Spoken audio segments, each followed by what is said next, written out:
बिस्मिल्लाहिर्रहमानिर्रहीम।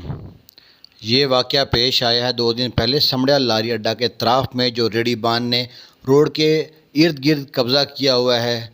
वहाँ पे 2-2, 3-3 लेयर हैं रेडी बान की। कोई फ्रूट बेच रहा है, कोई सब्ज़ी बेच रहा है, कोई कपड़े बेच रहा है।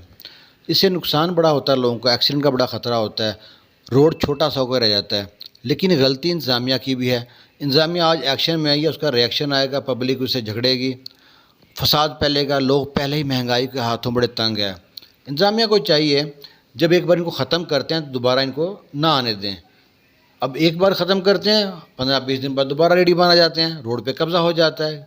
रेडी बान का कहना है कि हम मंथली इंतज़ामिया के बंदों को और जो दुकानदार हैं इनको हम मंथली पैसे पे करते हैं वहाँ पे रेडी लगाने के। तो ये तो गलत है। अब इंतज़ामिया एक बार पैसे भी लेती है और डंडे भी चलाती है। इंतज़ामिया को चाहिए या इनके लिए कोई जगह प्रोवाइड की जाए जहाँ पे ये अपना रिज़्क़ का हसूल जो सा है उसको बेहतर तरीके से, आसान तरीके से उसको चला सकें। क्योंकि हम लोग रेडी बान से सामान ख़रीदते हैं क्योंकि थोड़ा सस्ता होता है। रेडी बान रोड पे आ जाते हैं क्योंकि वहाँ पे दुकान का रेंट देना पड़ता है, इंतज़ामिया पैसे लेती है। आपकी इसके बारे में क्या राय है? आप कमेंट बॉक्स में अपनी राय का लाजमी इज़हार कीजिएगा। अल्लाह हाफ़िज़।